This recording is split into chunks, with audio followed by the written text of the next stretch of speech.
የጫማው ቤት ኑሮ። ከዕለታት በአንድ ቀን ጫማ ውስጥ የምትኖር ትንሽ አሮጊት ነበረች።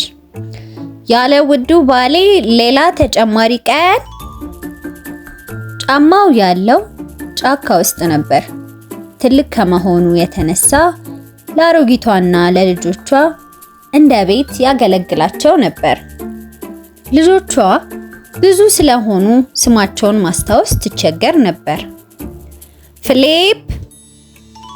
እናቴ፣ ፊሊፕ የሚባል እኛ ቤት የለም። እውነት? ከናንተ ውስጥ አንዳችሁን ፊሊፕ ብዬ ስም ያወጣውላችሁ መስሎኝ ነበር። ፒተር አለ ከፈለግሽ። ችግር የለውም ስታርክ። መነጽሬን ስጠኝ። ማርክ። አይ አትጥራው፣ አንተ አምጣልኝ ስታርክ። ስሜ ማርክ ነው እናቴ። ኦ አባታችሁ በጣም ናፍቆኛል። ስማችሁን ማስታወስ በጣም ከባድ ነው። ትንሿ አሮጊት ብዙ ነገር ብትረሳም ለልጆቿ መሰረት ነበረች። እሷን እንዴት ማስደሰት እንዳለባቸው ብቻ ነበር የሚያስቡት። የቤቱ የመጀመሪያ ልጅ ጠንካራ ክንድ ማገዶ እንጨት ይፈልጣል። ፒተር የቅርጫት ዘንቢሎችን ይሰራል። ማርክ ቤትና አካባቢውን ያጸዳል። ሊዝ ላሞቹን ታልባለች።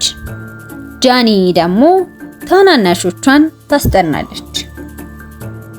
አሮጊቷና ልጆቿ ግን ሁል ጊዜ ጫማ ውስጥ አልነበረም የሚኖሩት። ከአንድ ወር በፊት እሷና ቤተሰቧ በሐረግ የተሸፈነ የሚያምር ቤት ነበራቸው። ባለቤቷ እንጨት ቆራጭ ነበር፣ ልክ እንደ ጠንካራ ክንድ። ነገር ግን በቤተ መንግስት ውስጥ የሚኖር አንድ በጣም አስፈሪ ግዙፍ ሰው ነበር። አንድ ቀን መጥቶ ቤታቸውን ማፈራረስ ጀመረ። አሮጊቷ ውሃ ልትቀዳ ወደ ወንዝ ሂዳ ነበር። ልጆቹ እየተሯሯጡ በየቦታው ተደበቁ። እንጨት ቆራጩ ቤተሰቡን ለመጠበቅ የሚቻለውን አደረገ። በመጨረሻም አስፈሪው ግዙፍ ምስኪኑን እንጨት ቆራጭ ይዞ ከጫካው ጀርባ ወዳለ ቤተ መንግስቱ ወሰደው። ትንሿ አሮጊትም ወደ ቤት ስትመለስ ቤቷ ፈራርሷል። ልጆቿ እሷን ሲያዩ ከተደበቁበት ወጥተው ስለተፈጠረው ነገር ነገሯት። አባታችሁን በዚህ መንገድ ይዞት እንዲሄድ አንፈቅድለትም። እንሂድና ፈልገው፣ ምናልባት አስፈሪው ግዙፍ ጫካ ውስጥ ትቶት ይሆናል።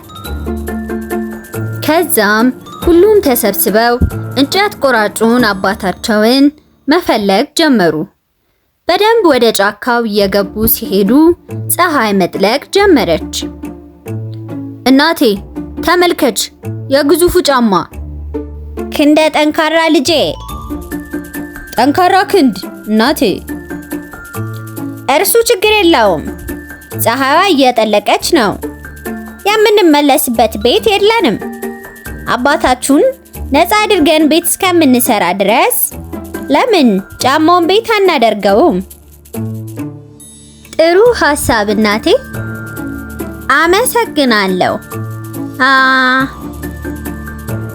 ጃኒ እናቴ፣ ስሜ ጃኒ ነው።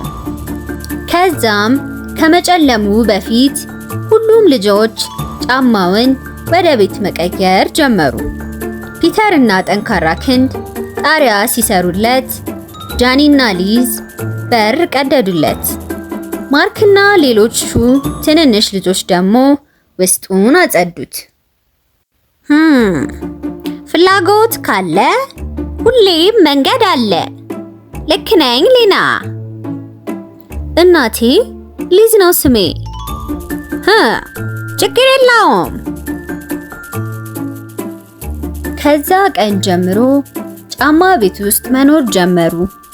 ጠንካራ ክንድ አባቱን ለማስለቀቅ እቅድ ማውጣት ጀመረ። ብዙ ስለት ያላቸውን ሰይፎች አዘጋጀ። ፒተር ጋሻዎችን አዘጋጀ። ማርክ ብዙ ጦሮችን አዘጋጀ። ሲጨርሱም መልካም እድል እንዲገጥማቸው እናታቸው መርቃቸው ወደ አስፈሪው ግዙፍ ቤተ መንግስት ሄዱ። እዛም ሲደርሱ ጠንካራ ክንድ ወንድሞቹን በቅርብ ርቀት እንዲጠብቁት ነግሯቸው ወደ በሩ ሄደ። በኃይል አንኳኳ። በሩን የከፈተው የሚያስቅ ትንሽዬ ልጅ ነበር። አቤት፣ በምን ልረዳህ እችላለሁ? እንጨት ቆራጩ አባቴ የት እንዳለ ታውቃለህ? ኦ ምስኪኑ ሰውዬ፣ በጣም አዝናለሁ። ያ መጥፎ አጎቴ በድራጎን በሚጠበቅ ቤተ መንግስቱ ክፍል ውስጥ አግቶታል። ማድረግ የሚጠበቅብህ የድራጎኑን ጭራ መንካት ነው። ማንም በዛ ርቀት ቀርቦት አያውቅም። ከዛም ትንሹ ልጅ ለጠንካራ ክንድ አባቱ የተያዘበትን ቦታ አሳየው። ጠንካራ ክንድም ቦታው ላይ ሲደርስ ድራጎኑ ተኝቶ ነበር። ምንም ጊዜ ሳያባክን አየር ላይ ዘሎ የድራጎኑ ጭራ ያለበት ጋር አረፈና ጭራውን ነካው። ድራጎኑም ሲነቃ በኃይል ጮሆ አየር ላይ ብን ብሎ ጠፋ። ጠንካራ ክንድም አባቱን ነፃ አደረገው። ትንሿ አሮጊት ልጆቿ ከሄዱ በኋላ ተጨንቃለች። እየተጨነቀች ሳለ አንድ ጠንቋይ ወደ እሷ ትመጣለች። እኔ ረዳሻለሁ። እኔ ታላቋ ጠንቋይ አስፈሪውን ግዙፍ እጠለዋለሁ። የሱን መጨረሻ ማየት እፈልጋለሁ። ነይና መጥረጌ ላይ ተቀመጪ። አመሰግናለሁ። በጣም ጨንቆኝ ነበር። ጠንቋይዋ ትንሿን አሮጊት በመጥረጊያዋ ይዛ በአየር ላይ እየበረረች ወደ አስፈሪው ግዙፍ ቤት ይሄዳሉ።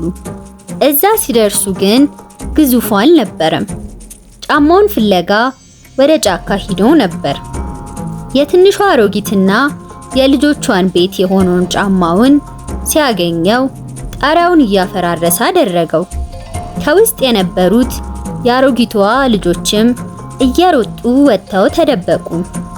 አሮጊቷና ጠንቋይዋ ወደ ቤት ሲመለሱ እንዲሁም ወንዶቹ ልጆች አባታቸውን ይዘው ሲመለሱ ግዙፉ የጫማ ቤታቸውን አድርጎ አገኙት።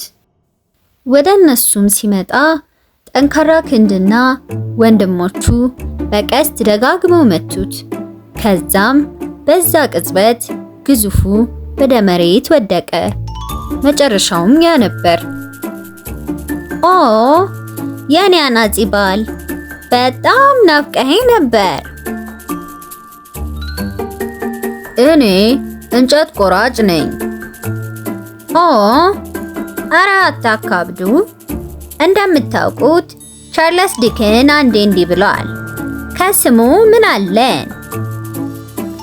እሱን ያለው ዊሊያም ሼክስፒር ነው። አታድርቀኝ ስታርክ። ማርክ ሂሂሂሂ